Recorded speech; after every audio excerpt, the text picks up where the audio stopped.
This is Denise Allen with PAAncestors.com, and welcome to episode 45. I am going to take a moment to summarize in this episode where I've been with this research, because we're going to take a pause for the month of July so I can attend some institutes and do some on-site research that I need to do to finish the research on John Curry's family. Not everything that I need is online, right? And, probably 90% of the records of genealogical interests are still on paper, and they're around various places of the state of Pennsylvania. So I'm going to do that research and walk you through it for part 2 of season 5. We're working on bridging from the 20th century to the 19th century, and I'll probably almost certainly end up in the 18th century, the 1700s. And as I'm going, there's less and less records, right? And there's fewer and fewer documents with this family that's going to give me direct evidence saying, this is my dad, this is my mom, these are my children. I know from previous attempts to research this family, it's very fractured, they're not very wealthy people, and I am really going to need a research plan to help me keep organized and really make sure that I am looking at every possible source of information for evidence of this family. So if you are a member of my podcast Inner Circle, and you can go to PAAncestors.com/members to find out more details on that, I am going to share with those members a research plan template, and it includes a handy checklist of all these sources of information, all these different kinds of records. Some are online, most are offline, that you're going to want to make sure to research if you're searching your Pennsylvania ancestors. So check that out. There's also a video to go along with it in the members section, because I find it helpful for someone just to walk me through and explain how something works. I also want to give a shout out to the newest Inner Circle members, Christine Goodman and Patricia Johansson. Welcome. Before I get into telling you what's in my research plan for William Curry's parents, let's just cover what I already know about William Curry. What do I know so far about William Curry? Well, I know that he was married in 1884. I also know from his death certificate that he did not file for a Social Security number, or at least the person who provided the information on the death certificate didn't think he had one. Because he died at the age of 90, I do have a death certificate for him, which unfortunately has unknown for the names of his parents. I know that he died at the Blair County home, which was a state-run facility, so there's likely some records there that I can research at the Pennsylvania State Archives. So hopefully I can get his patient records there. I also had a hard time locating him in the 1930 and 1940 census. I actually think I have him in the 1930 census living with one of his children, although it's kind of confusing because the man is the head of household and I think it's the wife. So I think the census taker messed up and didn't say father-in-law, they just said father in terms of his relation. But I can't find him in the 1940 census, so I have some more searching to do with this. I have had a lot of name variations with the name Curry, even though it's only 5 letters, but I did seem to find him in city directories. I have a clip of that here, and I find actually 3 William Currys all living near each other. So 2 of them live in, it notes in the city directory, JUN. That stands for Juniata, not the month of June. So I did look that up, found that information in the beginning of the city directory. So I had to kind of explore around in the digitized copy to figure out what that meant. And it looks like he lives in an apartment. It says R213 7th Street. So again, more research as always with this to really flesh out William Curry's life and what I know about it. What is my research plan for figuring out William Curry's parents, which would be John Curry's great-grandparents, and also about William Curry's life? The first thing I'm going to do is I'm going to make an actual research question. I'm going to write it down to keep myself focused. My research question has a couple parts. First, who am I researching? When did he or she live? So specifically, what year was he born or she born and die? And where did he or she live? So I discovered there's a lot of people with the same name in this family living at the same time and not necessarily directly related, at least not that I can figure out. So by identifying the individual with when and where they existed, it really helps me narrow down and clearly communicate first to myself, who I'm researching. So when I look back at my own notes, I know what I'm talking about or who I'm talking about. But also if I go and make a research request to an institution or an archive, I'll very specifically note who I'm referring to, because they likely also have multiple records matching that name.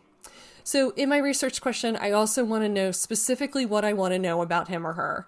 Now, 95% of the time, I want to know who the parents are for this individual. But sometimes it's something cool, like I want to know, was this Civil War sword or rifle owned by this person in my family tree? That's a cool research question that's kind of like outside the realm of a typical genealogy question, but something I could be really curious about and I'd want to do focused research on. In this case, I particularly want to know this one thing, and I want to know who are the parents of William I. Curry, born in 1861, Clearfield County, and died in 1950, Blair County. Now, step 2 of my research plan is to write down possible answers, some hypotheses, some guesses, and then figure out how I could prove or disprove those guesses. So the records I'm going to search to try to figure out if my guesses, my possible answers are correct or incorrect. I'm going to start with records that show a direct parent-child relationship. So things that would specifically name someone and say, this is my dad, this is my mom, or this is my son, this is my daughter. So I'm looking for those kinds of records first. Obviously, I'd find that in a birth certificate. Unfortunately, there's not birth certificates for 1860. I'd find that in a death certificate. Again, there's not, I do have the death certificate for William Curry. I'm very fortunate in that, but it says unknown for the parents. If William was married in 1885, when marriage licenses started, I'd have a marriage license for him. According to the U.S. Census, he was married in 1884, but I'm still going to investigate this one.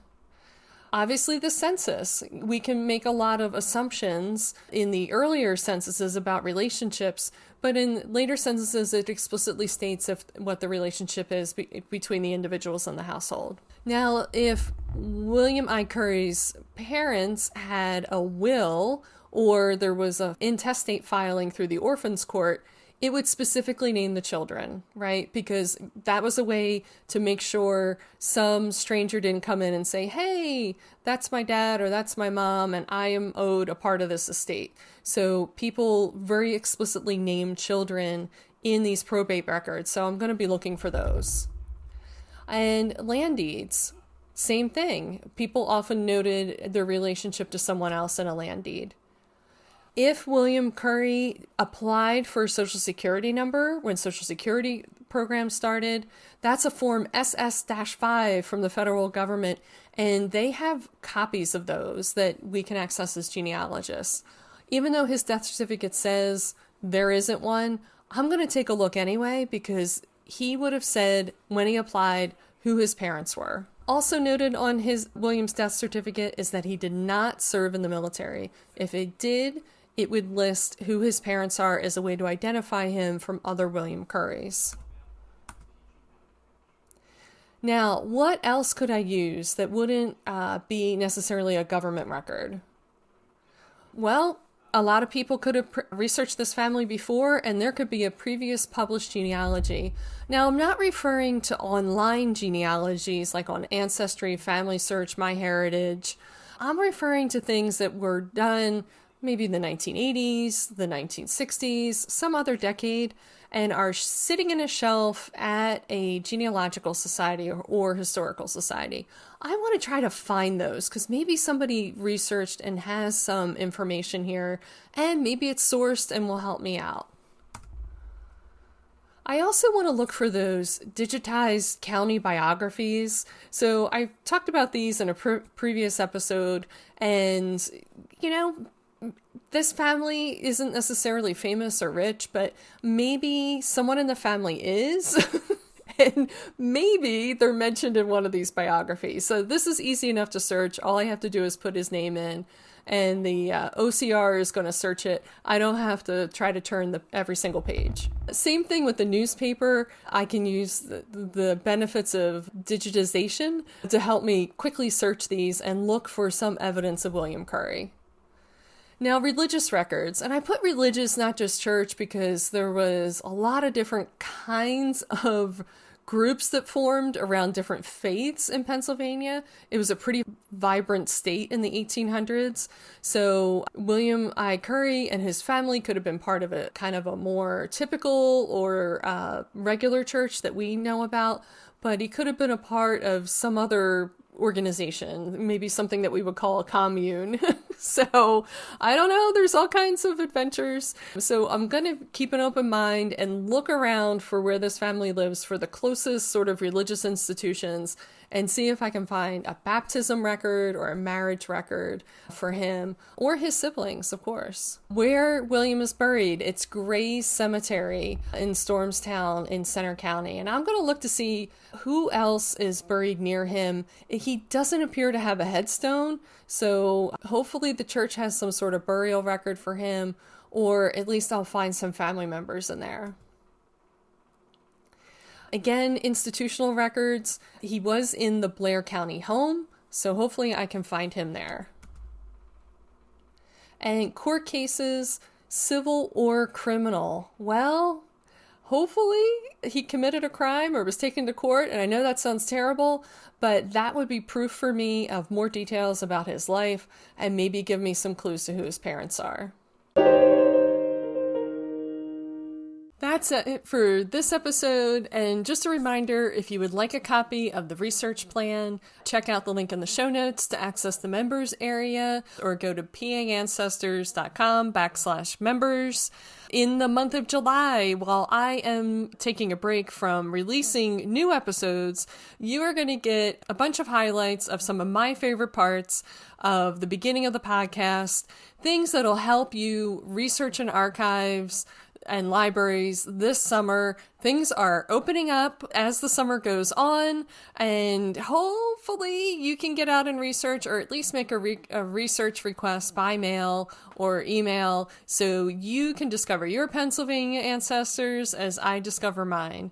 Be sure to hit that subscribe button no matter how you're getting the podcast, so those episodes in July download automatically for you, and you'll get lots of great tidbits and pieces of advice to keep you motivated and really help you accomplish your Pennsylvania research. I hope you have a great month of July, and I look forward to being back in August.